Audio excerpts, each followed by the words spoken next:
Toi aussi tes deux cuisses elles se sont dit bah tiens ce serait une merveilleuse idée de ne former qu'une seule et même entité. Ça tombe bien parce que je suis à la recherche d'un bon short de running sauf que je fais pas une taille 34. Nouvel épisode, nouveau short, on est toujours à la recherche de la pépite qui nous empêchera les frottements, qui nous permettra de courir et de nous sentir bien dans notre corps. Et aujourd'hui on va parler de TVO. Alors celui-là quand je l'ai commandé mais vous m'avez harcelé pour avoir la review.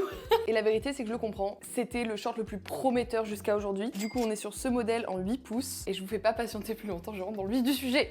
Globalement, c'est un produit qui est très sympa. Le sous-short est vraiment suffisamment long pour pouvoir courir presque l'intégralité de la cuisse, ce qui est génial. Esthétiquement, il est quand même vachement réussi. Seul truc que moi j'aime pas trop, c'est l'élastique de la taille. Je ne trouve pas zinzin avec le fil qui dépasse. On m'a demandé justement plusieurs fois des shorts un peu plus légers avec l'arrivée de l'été. Là pour le coup, que ce soit le short, comme vous pouvez voir, c'est un peu une matière mèche, ou le sous-short, on est sur de la matière plus fine. Mais qui dit matière fine, ça peut engendrer quelques problèmes. Alors je vous rassure, le problème n'est pas qu'il remonte. On a un premier short qui ne remonte pas, oh mon dieu.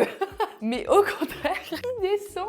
Je vous laisse avec la moi du passé. Je viens de terminer ma course. On est sur un phénomène inverse. J'ai tendance à remonter un peu le short pour qu'il arrive ici. Je trouve que ça tombe bien. Mon tel était dans cette poche-là. Mais du coup, avec le poids, bah ça descend. C'est pas si terrible non plus. Mais bon, du coup, niveau anti-frottement, on est nickel. Ça, je n'ai absolument rien à dire. Après, j'ai quand même une petite remarque par rapport au tissu du sous-short. Il est pas horrible, mais il est très fin. Et en fait, si vous mettez votre téléphone dans la poche, votre téléphone, il va faire ça tout le long. Je pense qu'une matière un tout petit peu plus gainante, ça aurait été un peu mieux. Non mais vraiment, ce problème de short asymétrique, ça me fera rien chaque fois quoi. Autre petit point que je veux noter qui me paraît très important, je l'ai porté 4 fois. Le prix public est quand même à 52 €. Si comme moi vous avez vraiment vos cuisses qui sont liées comme ça, je peux déjà observer aujourd'hui que les coutures, elles sont pas en grande forme. En tout cas le bas du short s'effile. C'est pas encore drastique mais en même temps je l'ai pas porté masse de fois. À voir au bout de 6 mois d'utilisation du coup si c'est plus prononcé. Non mais je pense qu'on est enfin sur un produit qui aura une note décente. C'est le premier que je vous conseillerais bien. Je vais lui mettre je pense un 7,5 sur 10. Note peut-être à revoir à la baisse en fonction de la longévité du produit. Pas envie de dépenser 50 € tous les 4 matins non plus. Bon, c'est bien beau tout ça, mais on va pas se contenter d'un seul short. Le but c'est d'en trouver plusieurs et de se rapprocher de la note de 10 petit à petit. Donc la série continue. Bisous!